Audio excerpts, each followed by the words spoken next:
Protein ಪೌಡರ್ಗಳ ಹಾವಳಿ ಜಾಸ್ತಿ ಆಗ್ತಾ ಇದೆ. ಕಿಡ್ನಿ ಫೇಲ್ ಆಗಿ, ಹಾರ್ಟ್ ಅಟ್ಯಾಕ್ ಆಗಿ, ಬ್ರೈನ್ ಹೆಮರೇಜ್ ಆಗಿ ಹಾಗೂ ಹಲವಾರು ನರ ದೌರ್ಬಲ್ಯತೆಗೆ ತುತ್ತಾಗಿ ತಮ್ಮ ಜೀವನವನ್ನ ಕಳ್ಕೊಂಡಿದ್ದಾರೆ. ಬ್ರೆಡ್, ಬಿಸ್ಕಿಟ್, ಚಾಕ್ಲೇಟ್ ಕೊಟ್ಬಿಡ್ತಾರೆ. ಏನ್ ಕೊಡ್ಬೇಕಂತ ಕೈಯೇ ಓಡಲ್ಲ ಅವ್ರಿಗೆ. ಅದರಿಂದ ದುಡ್ಡು ಹಾಳು, ಮಕ್ಕಳಿಗೆ ಕ್ಯಾನ್ಸರ್ ಬರುತ್ತೆ. ಮನೆಯಲ್ಲೇನೆ ನೀವು ಪ್ರೋಟೀನ್ ಪೌಡರ್ ಮಾಡಿ ಇಟ್ಕೊಳ್ಳಿ. ನ್ಯಾಚುರಲ್ ಆಗಿ ಉದ್ದಿನ ಕಾಳಲ್ಲಿ ಅತಿ ಹೆಚ್ಚು ಪ್ರೋಟೀನ್ ಇದೆ. ಶ್ರೀ ಗುರು ಬಸವಲಿಂಗಾಯ ನಮಃ. ಓಂ ನಮಃ ಶಿವಾಯ. ಸರ್ವರಿಗೂ ಭಕ್ತಿಯ ಶರಣಾರ್ಥಿ. ನಾನು ನಿಮ್ಮ ಯೋಗ ಗುರು ವೈದ್ಯ ಶ್ರೀ ಚನ್ನಬಸವಣ್ಣ, ಶ್ರೀಗಂಗಾ ಯೋಗ ನಿಸರ್ಗ ಚಿಕಿತ್ಸಾ ಹಾಗೂ ಆಯುರ್ವೇದ ಸಂಶೋಧನಾ ಕೇಂದ್ರ, ಆರೋಗ್ಯ ಮಹಾಮನೆ, ಬೆಂಗಳೂರು, ಹುಬ್ಬಳ್ಳಿ, ಧಾರವಾಡ ಹತ್ತಿರ ಮುರಕಟ್ಟೆ. ಆದ್ಮೇಲೆ ಇವತ್ತಿನ ಸಂಚಿಕೆಯಲ್ಲಿ ಪ್ರೋಟೀನಿನ ಮಹತ್ವ, ಪ್ರೋಟೀನ್ ಕೊರತೆಯಿಂದ ಆಗುವ ಆರೋಗ್ಯದ ಸಮಸ್ಯೆಗಳು, ಪ್ರೋಟೀನನ್ನು ಸಮರ್ಪಕವಾಗಿ ನಾವು ಹೇಗೆ ಸೇವನೆ ಮಾಡಬೇಕು ಆಹಾರದಲ್ಲಿ, ಪ್ರೋಟೀನಿನ ಮನೆಮದ್ದುಗಳು ಹಾಗೂ ಪ್ರೋಟೀನ್ ಹೆಚ್ಚಾದರೆ ಆಗುವ ದುರಂತಗಳು, ಇವೆಲ್ಲವನ್ನೂ ನೋಡೋಣ. ಯಾವುದೇ ಆಗಲಿ ಅಗತ್ಯತೆಗಿಂತ ಕಡಿಮೆ ಇದ್ರೂ ತೊಂದರೆ, ಅಗತ್ಯತೆಗಿಂತ ಹೆಚ್ಚಿಗೆ ಆದರೂ ತೊಂದರೆ. ಅದು ಸಮತೋಲನವಾಗಿರ್ಬೇಕು. ಇತ್ತೀಚಿನ ದಿನಗಳಲ್ಲಿ ಈ ಪ್ರೋಟೀನ್ ಹಾವಳಿ ಜಾಸ್ತಿ ಆಗ್ತಾ ಇದೆ. ಪ್ರೋಟೀನ್ ಪೌಡರ್ಗಳ ಹಾವಳಿ ಜಾಸ್ತಿ ಆಗ್ತಾ ಇದೆ.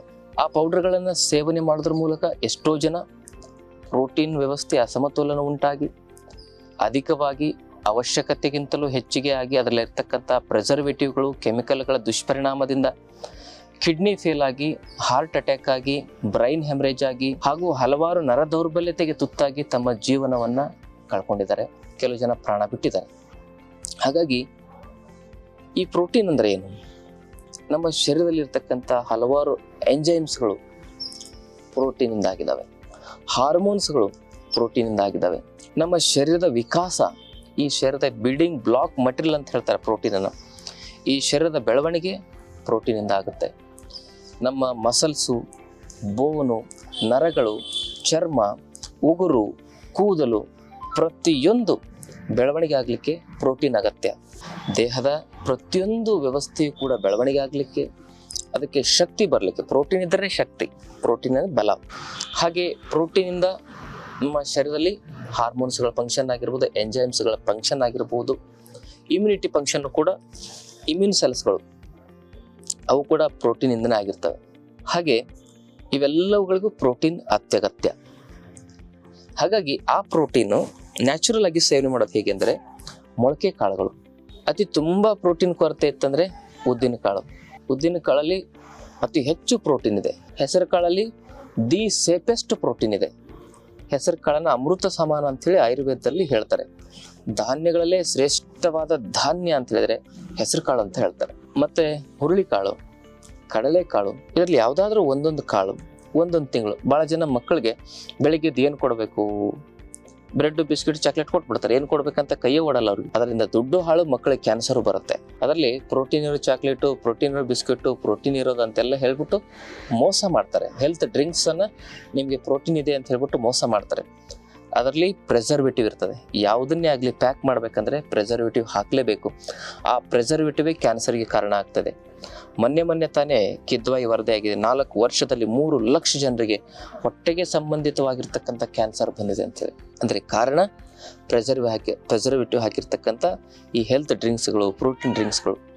ಅದಕ್ಕಾಗಿ ಮನೆಯಲ್ಲೇ ನೀವು ಪ್ರೋಟೀನ್ ಪೌಡರ್ನ ಮಾಡಿ ಇಟ್ಕೊಳ್ಳಿ. ನ್ಯಾಚುರಲ್ ಆಗಿ ಉದ್ದಿನ ಕಾಳು, ಹೆಸರು ಕಾಳು ಮತ್ತು ಹುರುಳಿಕಾಳು ಇದನ್ನೆಲ್ಲವನ್ನು ಹುರಿದು ಪುಡಿ ಮಾಡಿ ಇಟ್ಕೊಳ್ಳಿ. ಒಂದು ಅರ್ಧ kg ಅಷ್ಟು ಪುಡಿ ಮಾಡಿ ಇಟ್ಕೊಳ್ಳಿ. ಅಂದರೆ ಜಾಸ್ತಿ ದಿವಸ ಹಿಟ್ಟು ಇಡಬಾರ್ದು, ಅದರದ್ದು ಶಕ್ತಿ ಕಡಿಮೆ ಆಗುತ್ತೆ. ಅದನ್ನು ಪುಡಿ ಮಾಡಿ ಇಟ್ಕೊಂಡ್ರೆ ಅದನ್ನು ಪ್ರತಿದಿನ ಬೆಳಗ್ಗೆ ಚೆನ್ನಾಗಿ ನೀರಿನಲ್ಲಿ ಕುದಿಸಿ ಅದರಲ್ಲಿ ಒಂದು ಸ್ವಲ್ಪ ಹಾಲು ಹಾಕ್ಕೊಂಡು, ಸ್ವಲ್ಪ ಬೆಲ್ಲ ಹಾಕ್ಕೊಂಡು ಕುಡಿದ್ರೆ ಅದು ಸ್ವೀಟ್ ಗಂಜಿ ಥರ ಆಗುತ್ತೆ. ಅದ್ಭುತವಾಗಿ ನಿಮ್ಗೆ ಎಷ್ಟು ಬೇಕು ಪ್ರೋಟೀನ್ ಅಷ್ಟು ಸಿಕ್ಬಿಡ್ತದೆ. 1-2 ಚಮಚ ಹಿಟ್ಟಲ್ಲಿ ಎಷ್ಟು ಬೇಕು ಸಮರ್ಪಕವಾಗಿ ಸಿಗುತ್ತೆ.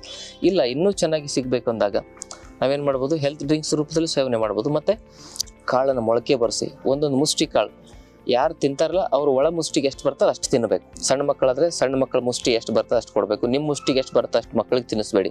ಒಬ್ಬ ಮನುಷ್ಯನಿಗೆ ಒಂದು ದಿನದ ಅಗತ್ಯ ಎಷ್ಟು ಅಂತ ಹೇಳಿದ್ರೆ ಆತನ ಒಳ ಮುಷ್ಟಿಗೆ ಎಷ್ಟು ಬರ್ತದೆ ಅಷ್ಟು ಪ್ರೋಟೀನನ್ನು ಅಗತ್ಯ ಇರ್ತದೆ ಮೊಳಕೆ ಕಾಳಿನಲ್ಲಿ. ಅದಕ್ಕೆ ಒಂದು ಮುಷ್ಟಿ ಮೊಳಕೆ ಕಾಳು ಅದ್ರ ಜೊತೆಗೆ ಬೆಲ್ಲ ಹಾಕಿ ಮಕ್ಕಳಿಗೆ ಕೊಡಿ, ನೀವು ತಿನ್ನಿ. ನಿಮಗೆ ಪ್ರೋಟೀನ್ ಕೊರತೆನೇ ಬರೋದಿಲ್ಲ.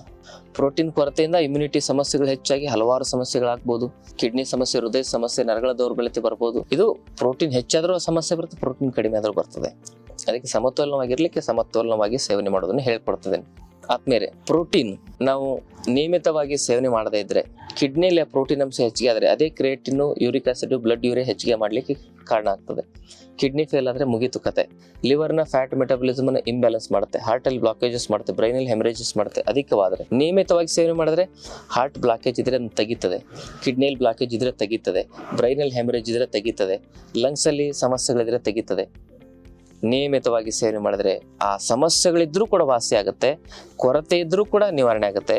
ಹೆಚ್ಚಾಗಿ ಸೇವನೆ ಮಾಡಿದ್ರೆ ಸಮಸ್ಯೆಗಳು ಹೆಚ್ಚಾಗ್ತವೆ. ಅದಕ್ಕೆ ಅತಿ ಆದರೆ ಅಮೃತನ ವಿಷ ಅಂತ ಹೇಳಿ ನಮ್ಮ ಹಿರಿಯರು ಹೇಳಿದ್ದನ್ನು ನಾವು ನೆನಪಿಸ್ಕೊಳ್ಬೇಕು. ಅದಕ್ಕಾಗಿ ಈ ಒಂದು ಅತಿಯಾಗಿ ಸೇವನೆ ಮಾಡೋದು ಬಿಡಬೇಕು. ಎರಡನೇದ್ದು ಬಾಹ್ಯದ ಹೊರಗಡೆ ಸಿಗ್ತಕ್ಕಂಥ ಪ್ಯಾಕೆಟಲ್ಲಿ ಬರ್ತಕ್ಕಂಥ ಪ್ರೋಟೀನಿನ ಪೌಡರ್ಗಳಾಗಿರ್ಬೋದು ಮತ್ತು ಸಪ್ಲಿಮೆಂಟ್ಸ್ ಆಗಿರೋದು ತೆಗೆದುಕೊಳ್ಳೋದು ಬಿಡಬೇಕು.